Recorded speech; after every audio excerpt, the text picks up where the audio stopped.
Shalabababababa sotenemesh. Loralanashaya. Shelama sotenemesha. Seigneur, glorifie Jésus ce soir. Glorifie le Seigneur ce soir. Cher Saint-Esprit, je prie que ta mouvance soit manifeste en ces lieux.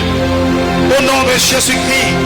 Et que tout esprit méchant, toute flèche enflammée de l'ennemi soit neutralisée au nom suprême de Jésus-Christ. Afin que la liberté de la parole de Dieu prenne place en ces lieux. Au nom suprême de Jésus-Christ. Seigneur, accepte, Père, que des anges nouveaux s'ajoutent dans cette salle. Accepte, oh Dieu Tout-Puissant, que le ciel reste ouvert, Père, pour, oh Dieu, déverser la pluie de la bénédiction sur la vie de ton peuple. Je le prie au nom de Jésus-Christ.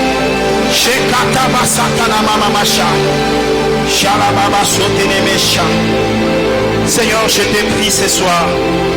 Fortifie mon être intérieur. Fortifie mon esprit, Père. Fortifie mon corps. Donne-moi la force, Père, d'apporter ta parole. La Bible dit, c'est poussé par l'esprit que les hommes ont parlé de ta part. Seigneur Dieu Tout-Puissant, je prie, Seigneur, que mon intelligence, oh Dieu, ne s'impose pas dans cet instant, Seigneur. Je prie que ma connaissance n'ait pas de place en ces lieux. Mais je prie que le Saint-Esprit prenne le contrôle de toutes les choses. Oh Dieu, que je coule par toi, Seigneur. Au nom de Jésus-Christ. Seigneur, bénis-nous. Le Dieu qui accompagne notre Père, accompagne-nous ce soir. Au nom de Jésus. Dans le nom de Jésus-Christ. Je prie. Amen. Nous acclamons le Seigneur. Je disais qu'on acclame Jésus.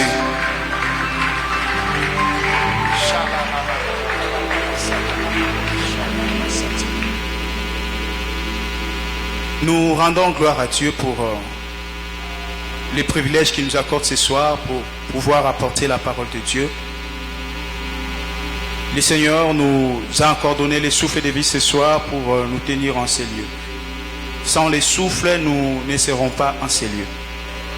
Et son esprit nous a fortifiés et communiqué les fardeaux. Voilà pourquoi nous lui disons merci. Et je dis merci à Papa pour la marque de confiance qu'il ne cesse de renouveler ou de manifester à notre personne. Et nous le saluons là où il est, en Afrique du Sud. S'il nous suit ce soir, nous sommes très reconnaissants vis-à-vis de lui. Et merci à Maman Patti qui aussi témoigne vraiment une grande marque de confiance vis-à-vis de nous. Merci pour les prières qu'elle ne cesse d'adresser à Dieu pour notre petit ou qu'il renouvelle vis-à-vis de notre personne, surtout pour les conforts inéluctables que nous ne cessons de bénéficier pendant ces moments. Vraiment, nous sommes reconnaissants pour cela, que les bénédictions de l'Éternel planent sur le bureau d'administration et que Dieu bénisse tout ce qu'ils sont en train de faire dans le nom de Jésus-Christ. Et nous disons merci aussi à tous les bergers, tous les serviteurs de l'Église, les prédicateurs de l'Église, les ouvriers, pour votre soutien vis-à-vis de nous.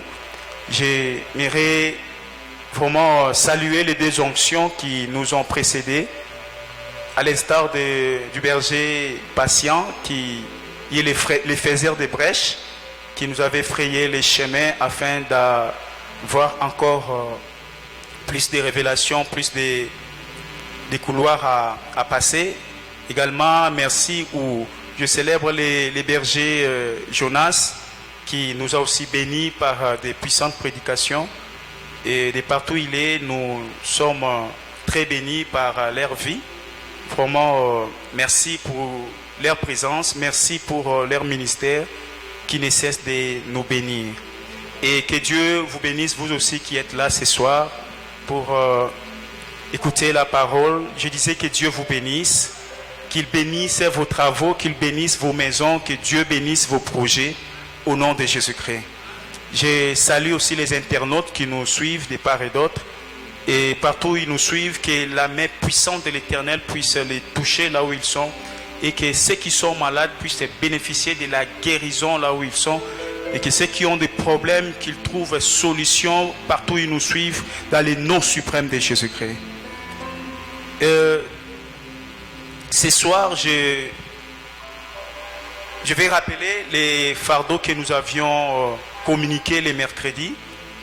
Et ce n'est pas un appel de fonds, mais c'est une convocation solennelle, un fardeau que le Seigneur nous avait donné de sorte qu'il bénisse l'Église au travers de leurs semences. Isaac Sémence cette année-là, c'est une opportunité de bénédiction pour l'Église, parce que dans la pensée de Dieu ou dans la volonté de Dieu, le Seigneur veut bénir la vie de plusieurs personnes. Alléluia. Et je n'étais pas en train de discourir, je disais que Dieu veut bénir la vie de plusieurs personnes à l'église. C'est ainsi que le Seigneur nous a recommandé d'apporter des offrandes le dimanche. Et chacun va prier pour l'offrande qu'il va amener. Tu as des difficultés financières, tu as des problèmes de famille, des problèmes d'études, tu as beaucoup de problèmes qui t'accablent. Et le Seigneur nous donne cette opportunité pour décanter cette situation.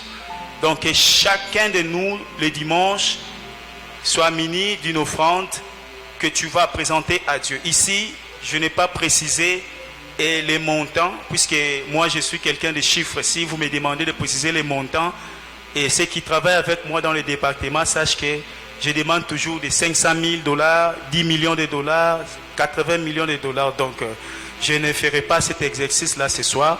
Et tout ce que le Seigneur vous mettra à cœur pour placer dans votre enveloppe, mettez-les. Que ce soit, c'est pas moi, les kwacha, les dollars, c'est pas moi les euros, tout ce que vous aurez, mettez-les dans l'enveloppe et nous allons prier les dimanches pour cela. Peut-être tu as l'argent, mais tu manques les mariages. Ton offrande va te présenter devant le trône de Dieu, te représenter devant le trône de Dieu, et Dieu va décanter cette situation. Peut-être tu as l'argent, mais tu as un problème de santé. La famille vit une situation de maladie héréditaire. Au travers de l'offrande que nous allons s'aimer ce dimanche, Dieu Tout-Puissant va décanter ces problèmes. Je le crois dans le nom suprême de Jésus-Christ. Et j'avais dit, on va nous mettre un panier ici, qu'on va mettre l'inscription Isaac Sémence dans ces pays et il devint. Et les offrandes que nous allons apporter selon la pensée du Seigneur et seront une prémisse pour l'achat parcelle. Alléluia. Car Isaac a sémé sur une terre. Alléluia. Donc, les semences que nous allons placer dans les paniers, donc ça sera une terre dans laquelle nous allons placer ces semences pour que le Seigneur Dieu puisse nous visiter. Alléluia. Est-ce qu'on peut acclamer pour le Seigneur? Et à cela, faites large diffusion pour ceux qui ne sont pas là. Informer les amis, les familles et que toute l'église, nous puissions être là les dimanches pour saisir cette opportunité de bénédiction. Ce soir, nous allons lire la parole de Dieu dans Genèse chapitre 26, versets 11 à 12.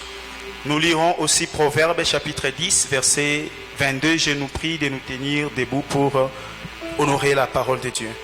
Nous allons commencer par Genèse chapitre 26, verset 11 à 12.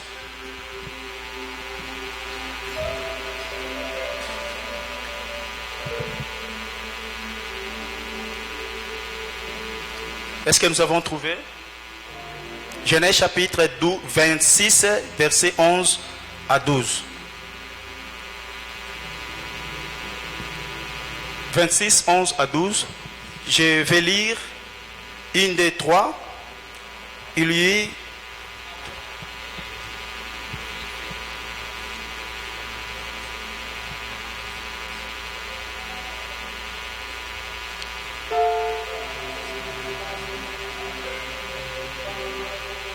parole du Seigneur. Est-ce que nous pouvons encore lire Proverbe chapitre 16, Proverbe chapitre 10, je disais verset 22. Proverbe 10, 22.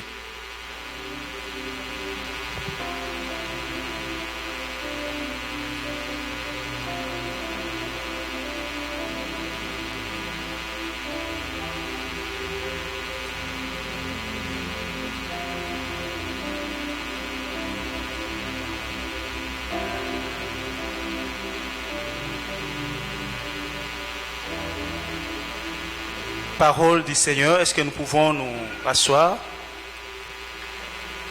Je vais lire ces passages de Genèse chapitre 26 dans la version La Colombe. La Bible dit: alors Abimelech fit passer un ordre à tous les peuples en ces termes: celui qui touchera à cet homme et à sa femme sera puni de mort. Isaac sema dans ces pays et il récolta cette année-là les centiples, car l'Éternel les bénit.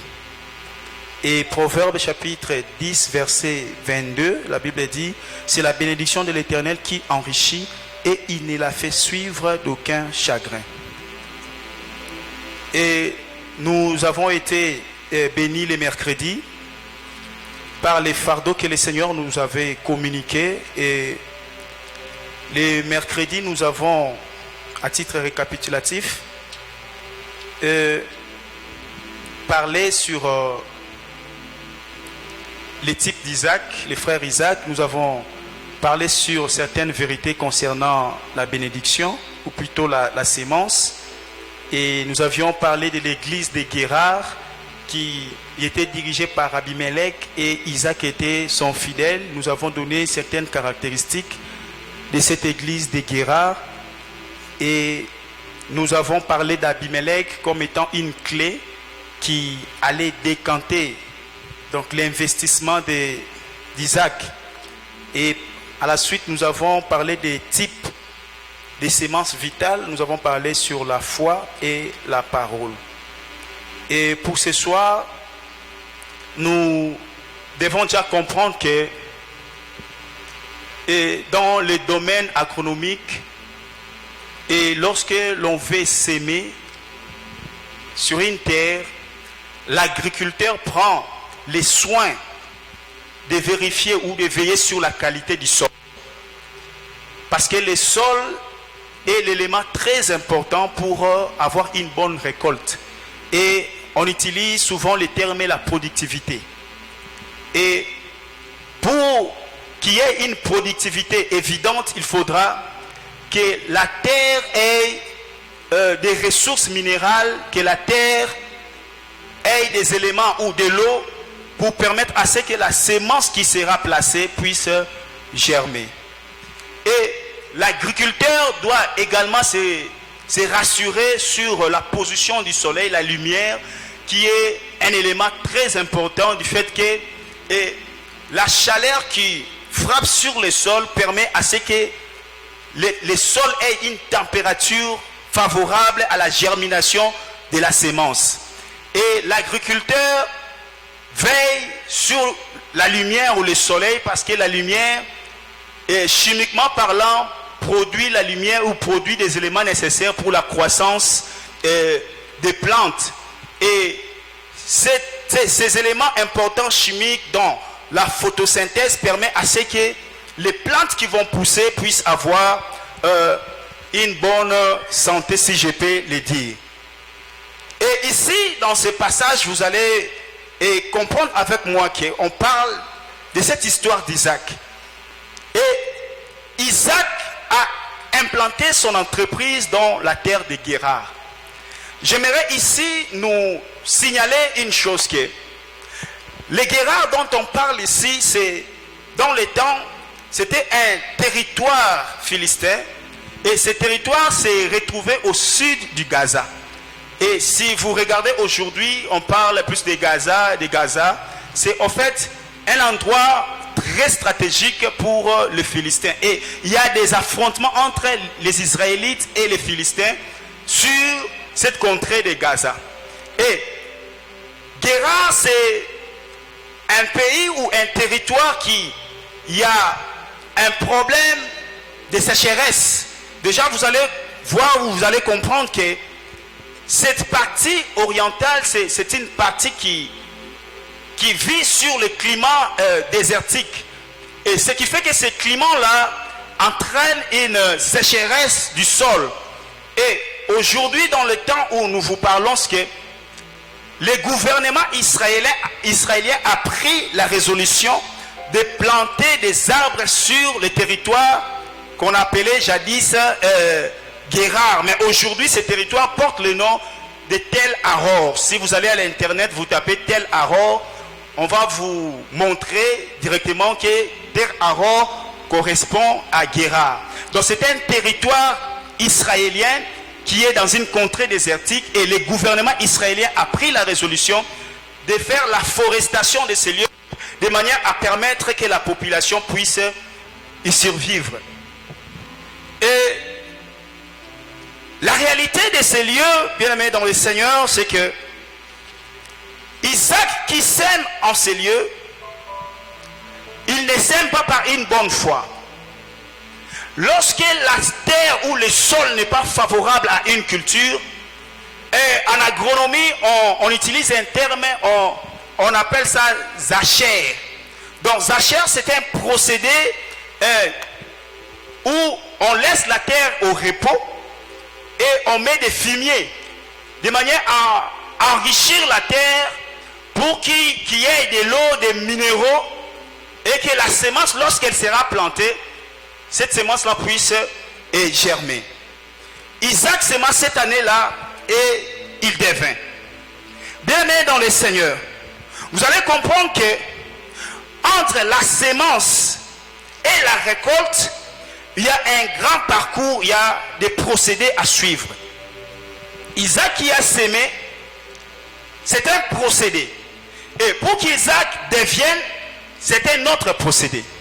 Donc entre s'aimer et récolter, il y a des choses à respecter. Isaac aussi, à son tour, entre s'aimer et devenir, il y a des échelons que Isaac a suivis. Alléluia.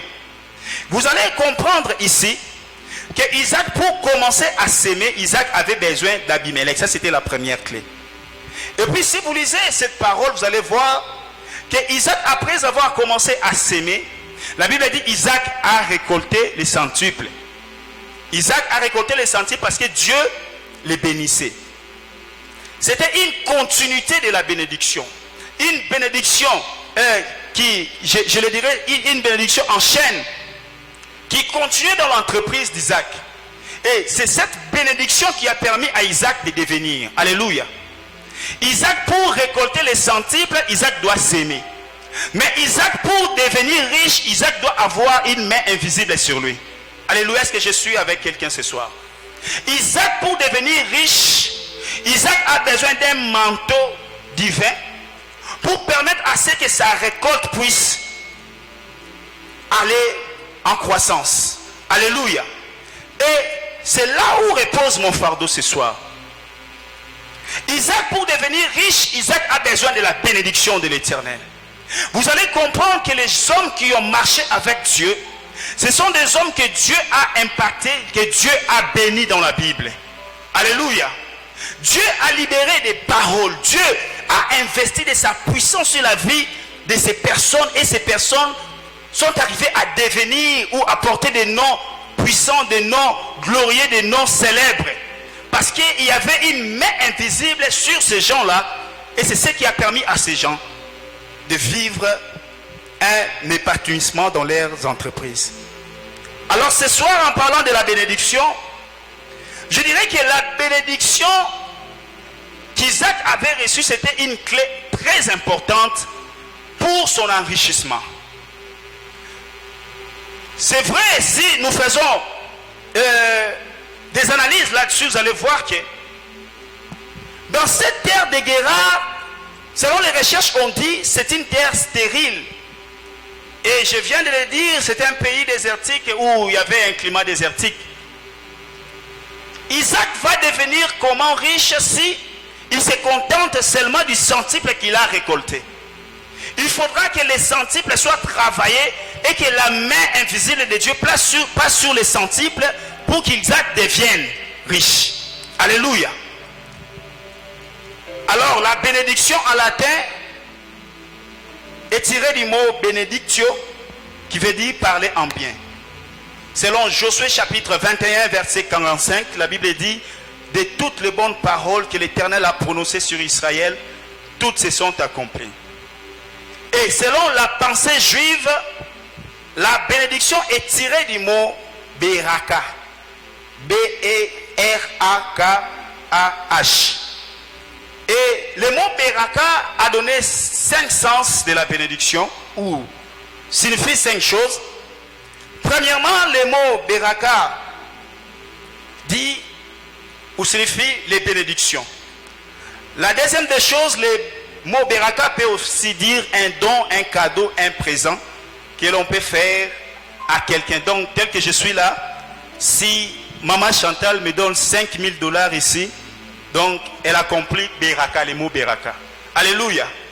Donc, lorsqu'on fait des dons, des cadeaux à quelqu'un, donc on accomplit le mot Beraka. Beraka peut aussi dire traiter de paix. Alléluia. Selon 2 Rois chapitre 18 verset 31. Beraka peut dire bénédiction du Père. Et Beraka peut aussi prendre la forme de la bénédiction ou la forme de la louange. Donc lorsque l'on dit nous bénissons le Seigneur, nous célébrons Dieu. Donc Beraka veut aussi dire louer, glorifier le Seigneur. Alléluia. Selon Néhémie chapitre 11 verset 2. Et dans la culture de la bénédiction, vous allez constater que tous ceux qui ont été bénis dans la parole, dans la Bible, ils ont reçu des paroles. Et la bénédiction s'articule sur les paroles libérées. Il faut prononcer des paroles. Il faut déclarer des décrets pour que ces décrets-là donnent un sens à une vie qui reçoit les décrets. Alors, je dirais pour la troisième définition, la bénédiction est un vœu qu'on fait pour la prospérité de quelqu'un. Ici, dans 3 Jean 1, nous comprenons que l'apôtre Jean qui dit à Gaius, je souhaite en ce que tu prospères à tous égards. La bénédiction, c'est un souhait. Lorsque l'on dit que Dieu te bénisse, je souhaite que tu réussisses. C'est un acte de bénédiction que nous prononçons. Alléluia. Et la quatrième définition de la bénédiction, avant de couler dans mon message, la bénédiction est une grâce et faveur particulière du ciel. Ici, vous allez voir que Isaac qui sème à Guéra qui est aride, je ne sais même pas s'il y avait des pluies qui tombaient à ce temps-là. Mais sa sémence croissait. Pourquoi? Parce qu'il avait la bénédiction de l'Éternel qui est une provision du ciel. Alors que si la pluie visible ne tombe pas sur la terre d'Isaac, il y a une pluie invisible que Dieu peut libérer pour faire croître la sémence d'Isaac. Alléluia. La cinquième bénédiction, c'est que la cinquième définition, c'est que la bénédiction, c'est l'action de consacrer au culte, au service divin avec certaines cérémonies. La bénédiction peut aussi se définir comme étant un ensemble de biens et de richesses que Dieu donne à un homme. Alléluia. Donc on peut aussi dire que cet homme est béni. Pourquoi? Parce qu'il a des biens. Il a des maisons, il a des véhicules, il a des trucs, je ne sais pas moi, des biens considérables. Donc la bénédiction, c'est aussi le fait d'avoir des biens, d'avoir la richesse qui permet à l'homme de vivre une vie d'aisance. Et la bénédiction est un état d'équilibre social, physique, mental et spirituel. Alléluia. Donc celui qui est béni par Dieu, c'est quelqu'un qui est stable moralement. C'est quelqu'un qui est stable physiquement. Et c'est quelqu'un qui est stable spirituellement. Alléluia. J'aimerais vous dire une chose, bien aimée. La pauvreté, ce n'est pas une très bonne chose. Alléluia. Et dans la vie, il ne faut jamais souhaiter de continuer à faire l'adoration du désert. Que non, on adore Dieu parce que nous souffrons, parce que les choses ne vont pas bien, parce que voilà, ceci, cela. Non. Nous devons accéder dans la dimension de Beraka. Nous adorons le Seigneur parce que nous sommes stables socialement, nous sommes stables spirituellement, nous sommes stables moralement. Alléluia. Parce qu'il y a des gens qui ont des visions. Par exemple, moi je rêve venir à l'église avec l'hélicoptère. Alléluia.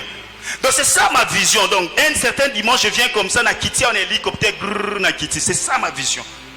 Donc nous devons, bien aimés dans le Seigneur, passer dans les stades de vivre des grandes choses avec Dieu, pour témoigner au monde que notre Dieu n'est pas un Dieu de petitesse, n'est pas un Dieu qui laisse son peuple dans la pauvreté. Non. Alléluia. Nous devons aspirer à l'excellence avec Dieu. Bien aimé, si vous lisez la parole de Dieu, vous allez voir, je crois, je vais en revenir le dimanche, que l'endroit où Dieu a créé l'homme, je vais ouvrir une parenthèse par là, c'est un endroit où certains auteurs disent que Dieu a tiré l'homme dans la mine. Je vais prouver ça le dimanche. Donc l'homme a été tiré dans la richesse. Alléluia. L'homme a été tiré dans la richesse. Mais pourquoi est-ce que l'homme d'aujourd'hui, nous vivons des contradictions, des oppositions, nous vivons des temps, des hauts et les bas, nous vivons beaucoup de réalités qui nous accablent, beaucoup de réalités qui déstabilisent nos vies.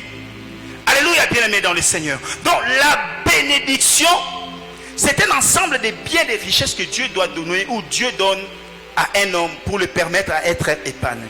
Parce que dans la pensée de l'Éternel, l'homme ne peut s'épanouir que dans un climat d'aisance, dans un climat de prospérité, dans un climat de richesse. Bien-aimé dans le Seigneur, dans ce monde ici, si tu n'as pas l'argent, si tu n'as pas de biens, tu ne seras pas considéré. La Bible dit la sagesse d'un pauvre n'a pas. Voyez bien réponse. Alléluia. Donc, ce soir, je prie que Dieu bénisse l'église Manaïm. Je prie que Dieu bénisse nos familles. Je prie que Dieu bénisse tes entreprises. Je prie ce soir que Dieu bénisse tes projets. Tu dois mener une vie d'excellence, une vie de richesse et de gloire. Alléluia. La bénédiction pour la septième des choses.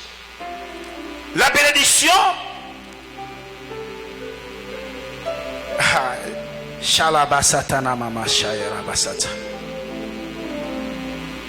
La bénédiction est une portion spirituelle qui positionne l'homme en le faisant quitter d'un point X à un point Y. Alléluia. La bénédiction, c'est une portion spirituelle que Dieu dépose sur l'homme pour le permettre à migrer d'un point de pauvreté vers un point de richesse. Et la dernière définition ici, qui va beaucoup plus me concerner plus tard dans le message, c'est que la bénédiction est un manteau divin qui apporte à l'homme l'épanouissement et la prospérité afin de l'introduire dans une nouvelle saison. Alléluia. Donc c'est un manteau divin que l'homme reçoit. Cette touche spirituelle que l'homme reçoit, cette touche donne à l'homme des habilités qu'il n'avait pas. C'est lui qui est béni, c'est lui qui reçoit la portion spirituelle en lui. C'est celui, même si il n'avait pas l'intelligence, mais le fait que la bénédiction de Dieu est sur lui, Dieu développe ses facultés d'intelligence et cet homme-là excelle dans un domaine quelconque. C'est pourquoi vous allez voir aujourd'hui, il y a des gens qu'on se dit, voilà, ils n'ont jamais étudié. Mais vous allez constater que ces gens-là sont des millionnaires, ils ont des entreprises, ils ont des biens, ils ont des trucs considérables. Mais on se demande, lui qui n'a pas étudié, il n'a pas un diplôme, mais comment est-ce qu'il a ce genre de biens? Bien aimé, il y a certaines personnes qui ont un manteau spirituel sur eux. Et ces manteaux-là les donnent les habilités à réussir dans la vie. Voilà pourquoi ce soir, je prie que Dieu libère un manteau divin en ces lieux. De sorte que des vies puissent changer ce soir. De sorte que des situations puissent changer au nom suprême de Jésus-Christ. Alors, il y a une question que je me pose. Pourquoi Dieu bénit l'homme? Dieu bénit l'homme pour l'amener au standing de Dieu. Alléluia. La bénédiction vient dans la vie de l'homme pour que l'homme arrive au standing de Dieu. Vous allez voir ici dans la Bible, on dit créons l'homme à notre image et à notre ressemblance. L'homme est le produit du projet de Dieu. L'homme est la résultante des pensées de l'Éternel. Or, celui qui pense ici, c'est un Dieu riche. Donc aucune chose de pauvreté ne peut sortir dans la pensée d'un riche. Alléluia. C'est que le Dieu qui a créé l'homme, il a créé l'homme de sorte que l'homme puisse vivre dans les conforts de Dieu. Alléluia. C'est pourquoi vous allez voir que Dieu a créé les jardins d'Éden. Et dans les jardins d'Éden, vous allez voir que la Bible dit qu'il y avait de l'or, il y avait ceci, il y avait cela. Tout cela, c'est pour que l'homme vive dans un état ou dans une situation confortable, une situation d'aisance. Parce que Dieu sait que l'homme doit s'épanouir dans la richesse, l'homme doit s'épanouir là où les conditions sont très favorables. Alléluia. Alléluia. Que ce soir, Dieu te mette dans des situations favorables au nom de Jésus-Christ. Donc Dieu bénit l'homme pour amener l'homme dans des stades, dans les standings du Seigneur. Alors, l'homme doit atteindre le niveau de Dieu. Alléluia. Ici, je vais ouvrir une parenthèse. Et aujourd'hui, dans nos églises, nous avons du mal. Pas ici à Manaïm, hein. Ici nous déclarons des paroles de bénédiction. Nous prêchons la prospérité. Mais dans plusieurs églises, on a du mal à prêcher la prospérité. On se dit, voilà, non, il faut prêcher, Jésus revient bientôt. Et les gens doivent se sanctifier. Les gens doivent doivent donner leur vie au Seigneur. Ça, ce sont des choses du monde. Alléluia. Mais j'aimerais dire à quelqu'un ce soir, c'est que nous devons aimer ces prédications de la prospérité. Parce que certains chrétiens entreront au ciel avec des blessures intérieures. Alléluia. Quand ils iront au paradis, ils vont voir un mur en or. Ils tournent les yeux comme ça. Ils voient, je ne sais pas moi, un pavé, je ne sais pas moi, en émeraude. Beaucoup seront étonnés et ils auront des blessures intérieures. Ils se diront, ah, ces choses ici, n'est-ce pas, se retrouver dans le monde d'où nous venons. Alors pourquoi est-ce que quand nous étions dans le monde, nous n'avons pas pu toucher l'or, nous n'avons pas pu toucher cette richesse? Bien aimé dans le Seigneur, c'est ici sur la terre que nous devons rouler carrosse. C'est ici sur la terre que nous devons voyager. C'est ici sur la terre que nous devons être prospères. C'est ici sur la terre que nous devons nous marier. C'est ici sur la terre que nous devons construire des maisons. C'est ici sur la terre que nous devons posséder des biens. J'entends quelqu'un me dire amen. La deuxième mission ou la deuxième des choses, la deuxième raison qui fait que Dieu puisse bénir l'homme. Alléluia. La deuxième raison, c'est que Dieu bénit l'homme pour une mission. Alléluia. La Bible dit dans Proverbe que tout ce que Dieu fait, il le fait pour un but. Si Dieu te bénit aujourd'hui, c'est pour un but. Alléluia. Premièrement, quand Dieu te bénit, c'est pour que le monde voie réellement que le diable n'est pas celui qui bénit, mais c'est Dieu qui bénit. Car la bénédiction ou la richesse sont l'apanage de Dieu. Alléluia. J'aimerais vous choquer encore une chose. Vous savez que le diable est pauvre. Vous savez que le diable n'a pas de richesse.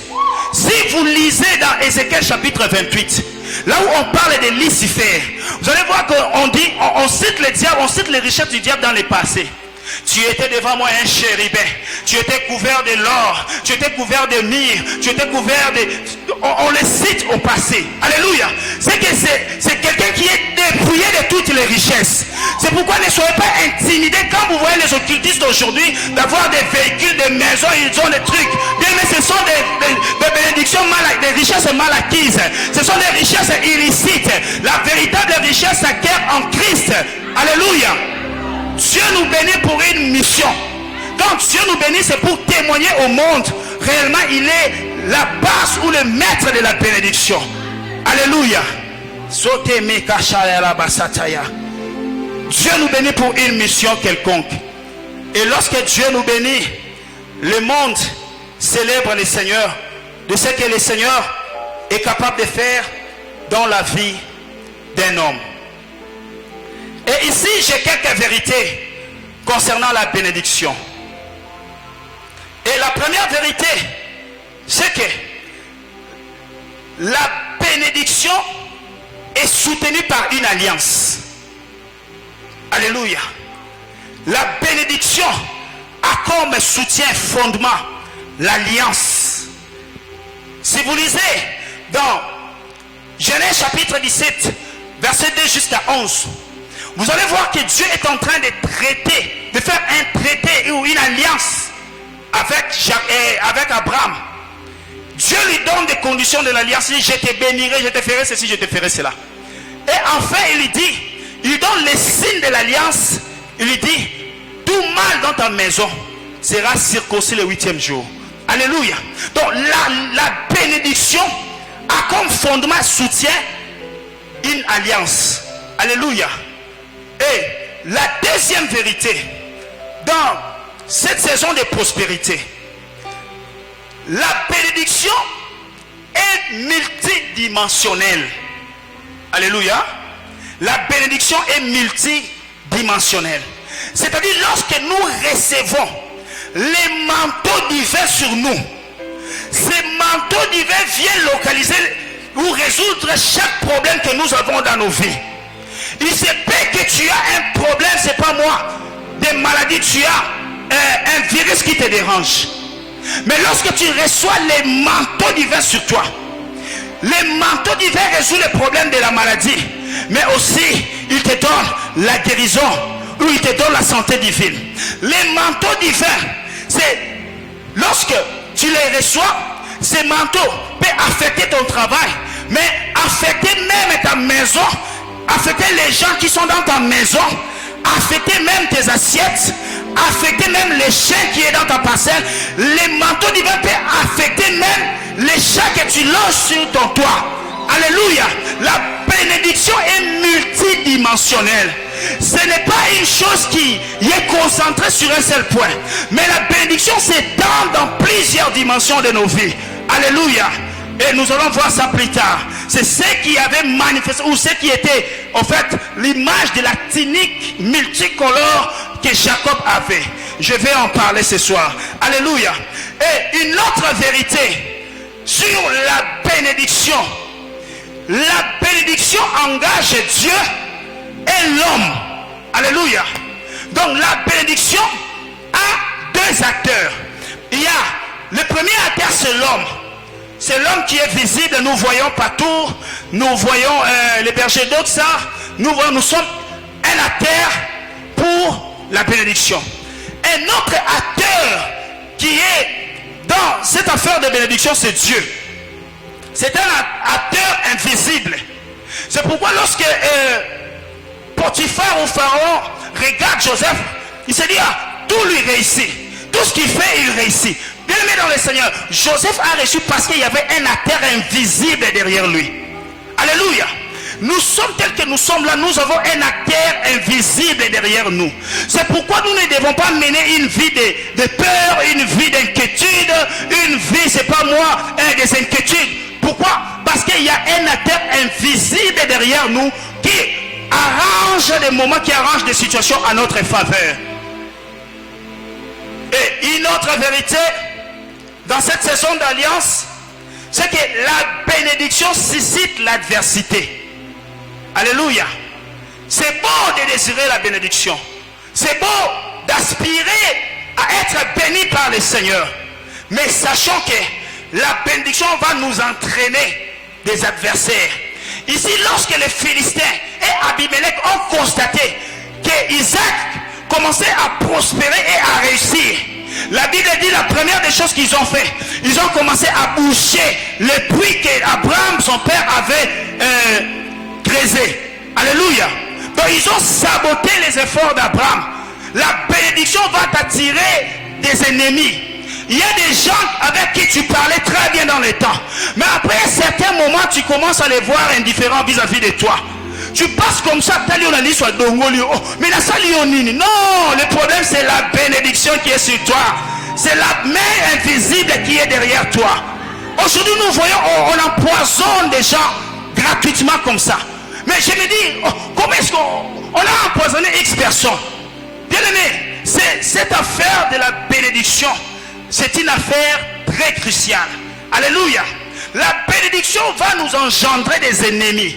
Ici, quand on a couvert ou saboté les puits, on a dit à Isaac, tu commences à devenir plus puissant que nous. Va-t'en, on l'a chassé. Alléluia. C'est pourquoi même là où vous travaillez, ne vous en faites pas. Si vous voyez un chef est indifférent vis-à-vis de vous, si vous constatez qu'une personne n'arrive pas à te parler comme il faut, sache qu'il a vu un manteau derrière toi. C'est pourquoi ce soir je prie que quelqu'un reçoive un manteau divin, que quelqu'un reçoive un manteau divin qui va les distinguer dans le travail au nom suprême de Jésus-Christ.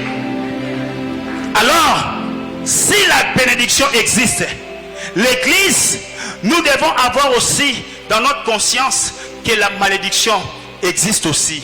Parce que l'on ne peut pas parler de la bénédiction sans creuser dans la malédiction. Alléluia. Parce que les deux choses marchent, je ne sais pas moi, en parallèle, mais elles sont en contradiction. Si vous lisez Deutéronome chapitre 28, vous allez voir que Dieu a libéré des paroles de bénédiction sur Israël. Si vous obéissez à ce que je vous prescris aujourd'hui, voilà les bénédictions. Et après, Dieu a encore ajouté, si vous désobéissez à ce que je vous prescris aujourd'hui, voilà les malédictions. Donc, la bénédiction est avec nous et est sur nous. Mais la malédiction, c'est un voisin qui nous guette chaque jour que nous vivons dans la vie sur cette terre. Alléluia. La malédiction est aussi tout près de nous. Pourquoi? Parce que c'est quelque chose qui attrape ceux qui ne répondent pas aux exigences bibliques, spirituelles et environnementales. Et ici, nous allons voir quelque chose qui s'est passé dans la famille d'Isaac. Isaac, donc, nous parlons en ces lieux que Isaac devint riche, Isaac a sémé. Cet Isaac vient d'une famille maudite. Alléluia. Cet Isaac avait comme grand-père Térache. Térache était un occultiste. C'était un idolâtre. C'est quelqu'un qui adorait les dieux étrangers. C'est quelqu'un qui célébrait les dieux étrangers. Et cette idolâtrie avait apporté la malédiction dans la vie ou dans la famille de Térache. Et vous allez constater une chose dans cette famille de Térache, c'est que dans cette famille, nous voyons la stérilité qui règne. Alléluia. Il y a la stérilité dans la famille de Térache. Ici, si vous lisez Genèse chapitre 35, vous lisez l'histoire de Jacob. D'ailleurs, si vous lisez même l'histoire d'Abraham, vous allez voir qu'Abraham avait un problème de stérilité. Jusqu'à l'âge de 100 ans, Abraham n'avait pas un enfant. Alléluia. Si vous lisez l'histoire d'Isaac, Isaac a connu la stérilité dans sa famille, dans son foyer. Jusqu'à ce que Isaac, la Bible dit, a invoqué le nom de l'Éternel. J'aimerais dire à quelqu'un ce soir que Dieu te fasse quitter la saison de l'intercession pour que tu entres dans la saison d'adoration. Vous savez, dans la vie, nous ne devons pas toujours être là en train d'intercéder, chasser les démons, intercéder sur des problèmes qu'on ne connaît même pas et l'origine des choses. Nous n'avons même pas été là quand les alliances ont été traitées. Et aujourd'hui, nous en pâtissons parce qu'il y a une malédiction qui se pointe quelque part. Alléluia. Donc, dans la famille de Térache, il y avait un problème de stérilité. Et dans cette même famille, il y avait un problème de mort. Pourquoi? Parce que si vous lisez dans Genèse chapitre 11, juste vous commencez à partir du 27e jusqu'au 28e verset, vous allez voir que Aaron, le père de Lot, est mort avant la mort de Térache. Alléluia. Donc Térache, son père, a enterré. Donc il a enterré. Or, lorsqu'un enfant meurt avant son père, l'on dit qu'il y a une malédiction quelque part. Alléluia. Parce que ce qui est évident, ce qui est normal, c'est que normalement l'enfant doit s'occuper de la vieillesse de son père et l'enfant doit enterrer son père ou ses parents. Mais lorsque les parents commencent à enterrer les enfants, c'est qu'il y a un problème qui cloche. Alléluia. La troisième des choses, ou le troisième problème qu'il y avait dans la famille des Térache, c'est que dans cette famille, il y avait la sémence du mensonge. Alléluia. Abraham a menti en Égypte. Abraham a menti à Abimelech. Si vous lisez encore Isaac a menti. Jacob, n'en parlons même pas. C'est un docteur en mensonge. Alléluia. Donc c'est quelqu'un qui est attitré dans les mensonges. Donc c'est une famille qui vivait la malédiction, une influence générationnelle, une influence négative générationnelle. Alléluia. Et ces choses ont de l'impact sur la vie de plusieurs destinées. Alors en hébreu, on dit la malédiction, un mot qui est là, qui veut dire prononcer des paroles de malheur à quelqu'un ou maudire. Il y a aussi un autre terme, arar, qui veut dire être maudit. Et au-delà de ça, il y a 3 types de malédictions rapidement. Et il y a la malédiction globale. Et là, nous voyons la malédiction que Dieu avait lancée sur l'homme et la femme dans Genèse chapitre 3, verset 15 jusqu'à 19, où Dieu a dit, tu mangeras à la sueur de ton front. Cette malédiction sévit jusqu'aujourd'hui, que la femme doit accoucher par douleur jusqu'aujourd'hui. Bien que Jésus est venu, Jésus est ressuscité, les hommes continuent à travailler à la sueur, à manger à la sueur de leur front. Les femmes continuent à accoucher par douleur. Pourquoi? Parce que c'est une malédiction que Dieu avait établie sur les hommes. Alléluia. C'est une malédiction globale. Le deuxième type de malédiction, ce sont des malédictions bibliques. Ici, je me réfère plus dans Deutéronome chapitre 28, où il y a des principes, il y a des lois que Dieu a établies, de sorte que tout homme doit obéir à ces lois-là. Et que celui qui n'obéit pas à cette loi, la malédiction est sur lui. Et par là, il y a la malédiction sur ceux qui ne versent pas la dîme ou ceux qui ne payent pas leur dîme, selon Malachie chapitre 3 verset 8 à 10. La Bible dit, maudit celui, donc vous êtes maudits, vous qui ne versez pas votre Bible et votre dîme, voulais-je dire, et ceux qui ne payent pas la dîme, ils sont en train de tromper les seigneurs. Et il y a aussi les malédictions de l'inceste, selon Deutéronome chapitre 27 verset 22. Ici on dit, maudit quiconque qui il y a des relations intimes avec sa soeur ou la fille de son père. Alléluia. Et ici, j'aimerais parler à ceux qui sont à l'étranger, surtout ceux qui sont en Europe. Et cette culture de l'inceste, c'est une culture qui se vit dans certaines contrées du monde, où nous voyons que des frères ou des sœurs de même famille, ils contractent des relations intimes.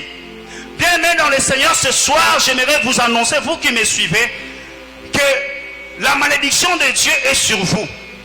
Et j'aimerais encore vous exhorter de donner votre vie au Seigneur, d'abandonner ces pratiques pour que votre vie soit libérée de cette malédiction de l'inceste. Alléluia. Et le troisième type de malédiction, il y a les malédictions personnalisées. Ici, selon Proverbe chapitre 26, verset 2, ce sont des malédictions que un homme peut libérer sur un autre homme, sur un fondement quelconque. Alléluia. Et nous voyons ici, souvent les parents ou les hommes de Dieu, certains hommes de Dieu qui font cela.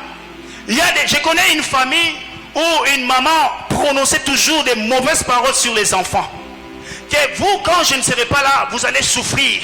Vous allez souffrir. Et réellement, ces enfants ont souffert. Alléluia. Et il y a des hommes de Dieu qui déclarent des paroles de malédiction sur certains fidèles. Et la vie de ces fidèles-là sont affectés négativement. Alléluia. Mais ici, la parole de Dieu nous demande à ne pas maudire. La Bible nous dit, ne maudissez pas, mais bénissez. Et dans ce type de malédiction, il y a l'illustration de malédiction qu'avait prononcé Josué sur Jéricho.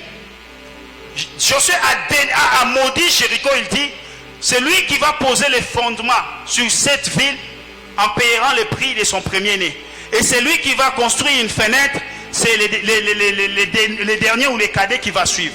Donc, c'était une malédiction que Josué avait prononcée sur ces pays. Et cette malédiction a affecté la vie d'un homme qui avait osé construire sur la ville de Jéricho. Alléluia. Et autre chose, c'est les malédictions qu'avait prononcées David sur la famille de Joab. Alléluia. Selon 2 Samuel chapitre 3 verset 28 à 29.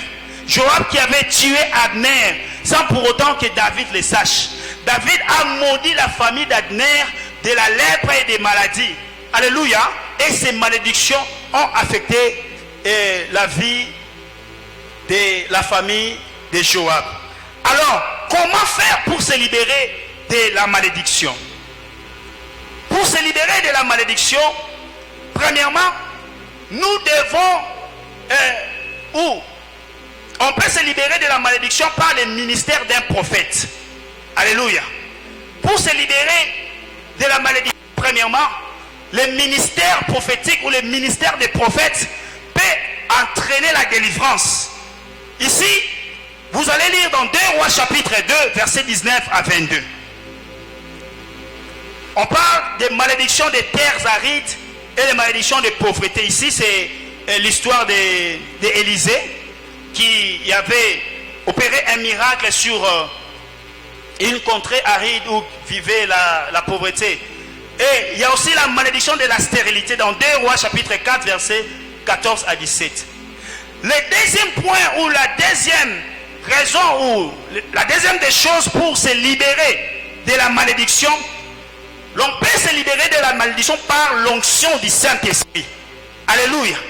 La Bible dit dans Ésaïe chapitre 10 verset 27 que l'onction brise les jougs. Alléluia. Donc lorsque l'Esprit de Dieu se met sur nous, le Saint-Esprit brise les liens, le Saint-Esprit brise les choses qui nous accablaient. Alors, les patriarches dans la Bible avaient la culture de libérer des paroles sur leurs enfants. Les patriarches avaient cette culture de bénir leurs enfants parce qu'ils savaient l'importance de la bénédiction pour la destinée. Alléluia. Donc une destinée, pour qu'elle ait la forme, cette destinée doit déjà être préparée par des paroles de vérité, par des paroles de vie. C'est ainsi que dans Genèse chapitre 27 verset 35 en 38, Isaac a appelé ses enfants, Jacob et Ésaü. Il a appelé d'abord Ésaü, il lui dit, préparez-moi un mets comme j'aime toujours le faire pour que je te bénisse. Et Ésaü est allé chercher l'animal pour venir préparer pour son père et recevoir la bénédiction. Et Paris, Jacob, au travers de sa mère, a supplanté Ésaü. Jacob a reçu la bénédiction. Et vous allez voir les combats de ces deux hommes dans la Bible, c'était un combat de bénédiction. Jacob et Ésaü ne se disputaient pas l'or, l'argent que possédait Isaac, non. Jacob et Ésaü se sont battus à cause de la bénédiction, des paroles de bénédiction que Isaac devrait libérer. Alléluia. Ils ont sémé la haine, la méchanceté dans leur vie, dans la vie d'Ésaü, parce qu'Ésaü avait raté les paroles de bénédiction qui devraient bénéficier. Donc la bénédiction, selon les patriarches ou les ancêtres des Hébreux, c'est quelque chose qui est très importante. Mieux vaut pour toi de ne pas avoir une maison, mais d'avoir une parole qui plane sur toi. Pour les Juifs, alléluia. Parce qu'ils savaient la teneur, l'importance de la bénédiction. Alors la bénédiction est semblable à la tunique multicolore qu'avait reçu Joseph. Alléluia. Je l'ai dit que la bénédiction, c'est un manteau divin qui est transdimensionnel ou multidimensionnel.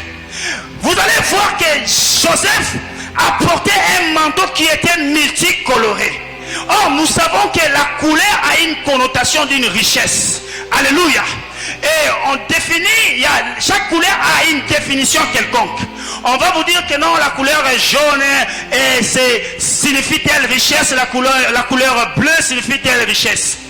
Jacob n'a pas donné un tel cynique à Joseph par hasard, non. Le prophète Jacob savait l'importance de la bénédiction que devait porter Joseph. Joseph a porté une tunique qui était multicolorée. C'était la dimension ou la multidimension de la bénédiction. Alléluia. Donc la tunique que Jacob a portée représentait une bénédiction qui pouvait s'étendre dans plusieurs domaines de vie. Alléluia. Ça représentait une bénédiction qui pouvait s'étendre non seulement dans les domaines de vie, mais aussi dans des générations qui suivent, des générations qui suivent, des générations qui suivent. Alléluia. Voilà pourquoi, bien-aimé dans le Seigneur, ce frère était en adversité avec lui, parce qu'il voyait que cet homme, avec les manteaux divins qu'il a, cet homme va plus tard régner sur nous. Lorsque Joseph a raconté les rêves à ses frères l'ont dit, est-ce que tu vas régner sur nous? Alléluia. En réalité, ses frères étaient en train de prophétiser sur les choses qui devraient leur arriver. Alors ils ont vendu Joseph, bien aimé dans le Seigneur. On peut vendre Joseph chez les esclaves. On peut vendre Joseph dans la maison de Potiphar. On peut dépouiller Joseph de sa tunique multicolorée. Mais sachez que la tunique de la maison de Potiphar va les réclamer. Joseph, on peut te ravir la tunique de la maison de Potiphar pour te jeter dans la prison. Sachez que la tunique de la prison va te réclamer. Joseph, on peut te dépouiller de la tunique de prison. Mais sachez que chez Pharaon, il y a une tunique de gloire. Bien aimé dans le Seigneur, on peut t'accabler, on peut te minimiser, mais ne minimise pas la bénédiction qui est sur toi. On peut t'accabler, on peut te vilipender, mais la bénédiction qui est sur toi va changer le langage des hommes. On a vendu Joseph en Égypte, mais on n'a pas vendu sa bénédiction. Car l'esprit qui était sur la tunique, c'était un esprit qui pouvait l'amener dans la gloire. On a vendu Joseph en Égypte, mais on n'a pas vendu les promesses. Oh, bien-aimé dans le Seigneur, les promesses que tu as dans ta vie, ce sont des promesses. Même les sorciers de ta famille ne vont pas les éradiquer. Même les démons de ta famille ne vont pas les toucher. Les bénédictions ou les promesses qui sont cachées derrière ta vie, aucun homme ne peut l'abolir, parce que la bénédiction qui est sur toi, c'est une bénédiction multidimensionnelle, une bénédiction qui descend dans ta famille, il descend dans des générations, les enfants de tes enfants, les enfants de tes enfants, les enfants de tes enfants, les cogobars de tes cogobars. C'est une dimension où la bénédiction rentre même dans la 1000e génération. Oh, bien-aimé dans le Seigneur, si les paroles des sorciers ont de l'impact où ces paroles se réalisent dans la vie courante, si les paroles négatives arrivent à s'accomplir, alors les paroles positives, les paroles de bénédiction peuvent aussi se réaliser, bien-aimé. Ce soir, oh bien-aimé, du haut de cet autel, je m'appuie sur l'alliance de mon Père. Oh bien-aimé dans le Seigneur, je déclare sur quelqu'un: sois béni, sois béni, sois enrichi, sois prospère, sois célébré au nom suprême de Jésus. On a vendu Joseph en Égypte, ils ont vendu Joseph, ils ont dépouillé de la tunique que son père l'avait offert, mais Dieu réservait une tunique dans la maison de Pharaon, une tunique qui n'avait pas de contradiction, une tunique qui n'avait pas d'opposition. C'est une tunique, bien aimée dans le Seigneur, qui l'attendait pour l'élever, pour les célébrer en Égypte. Bien aimé dans le Seigneur, même si tu es dans une terre étrangère, même si tu n'as pas de parents ici, tu n'as personne pour te soutenir, laisse-moi te dire, la bénédiction qui est sur toi t'amènera dans des dimensions élevées. La bénédiction qui est sur toi, oh bien aimé dans le Seigneur, te positionnera dans la vie. Joseph dans les pays étrangers, Joseph a prospéré parce que la main invisible de Dieu était sur Joseph. Bien, tu te poses des questions à cause des réalités qui t'accablent. Tu vis la différence des choses que Dieu t'a promises et la réalité de la vie que tu as. Peut-être tu te dis, est-ce que Dieu me connaît?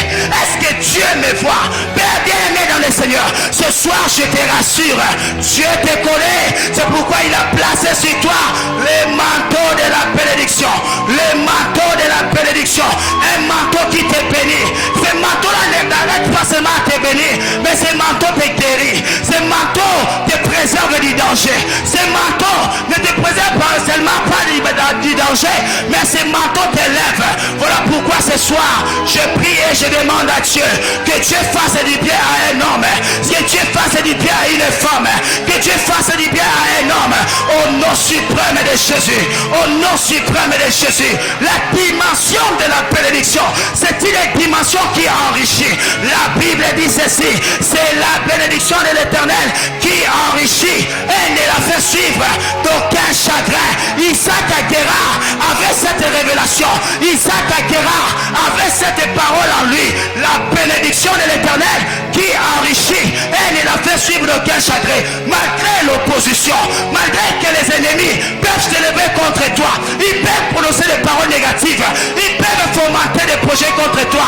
Oh, la bénédiction de Dieu te fera réussir. La bénédiction de Dieu te fera réussir. Ce soir, bien-aimé dans le Seigneur, je déclare un homme béni, je déclare un homme positionné, je déclare un homme riche, je déclare un homme béni, béni dans la génération, je déclare un homme béni, ta maison bénie, ta famille bénie, tes enfants bénis, tes affaires bénies. Oh, bien-aimé dans le Seigneur, je bénis même ta vieillesse, je bénis ta vieillesse, je bénis tes projets, je bénis ta vie, je bénis les projets, je bénis tes rêves, même ce que tu as pensé, je bénis tes pensées au nom de Jésus, je bénis ta vision, même ta manière de voir va changer ce soir. Toi qui ne voyais que la négativité, tu ne voyais que la négativité, tu voyais que les choses étaient informes et vides, mais laisse-moi te dire, quand Dieu a regardé la terre, il a dit la terre est informe et vide. La Bible dit ceci, Dieu dit que la lumière est soir et la lumière est fine. Dieu vit que la lumière était bonne. Dieu va voir que ta bénédiction est bonne. Dieu va voir que ta richesse est bonne. Dieu te donnera des richesses, des choses que tu as cherchées dans des montagnes, des choses que tu as cherchées dans des veillées, des choses que tu as cherchées pendant autant d'années. Il y a des bénédictions que tu dois recevoir aujourd'hui. Oh, bien-aimé dans le Seigneur, la bénédiction est comme un package. Dans la bénédiction, il y a tout, bien-aimé dans le Seigneur. La bénédiction est un paquet qui contient tout ce dont l'homme a besoin. Nous avons besoin de prospérer, il y en a dans la bénédiction. Nous avons besoin d'être élevés, il y en a dans la bénédiction. Nous avons besoin d'impacter, il y en a dans la bénédiction. Car la bénédiction est un package que l'Éternel dispose au-devant de nous pour nous donner un avenir, pour nous donner une vie meilleure. Bien-aimé dans le Seigneur, ne marche pas tête basse, bien-aimé dans le Seigneur. Ne marche pas, oh bien-aimé, avec une tête inclinée, parce que les choses ne vont pas bien, parce que les choses n'évoluent pas. Ce soir, bien-aimé dans le Seigneur, je pense à une chose, Dieu te bénira, Dieu te bénira. Pas demain, mais dans cette saison d'alliance, Dieu t'élèvera. Pas demain, mais dans cette saison d'alliance, Dieu ne va pas attendre que l'on soit en 2023 pour que Dieu te donne la richesse. Non, quel est ce Dieu-là qui doit seulement t'amener après 10 ans, 20 ans d'attente? Non, il est temps que Dieu te bénisse. Il est temps que Dieu te visite. Il est temps que Dieu t'élève au nom suprême de Jésus. Voilà pourquoi je demande à Dieu que Dieu te fasse du bien, que Dieu te fasse du bien, que Dieu te fasse du bien. Dieu a donné, ou Jacob a prononcé des bénédictions sur Joseph.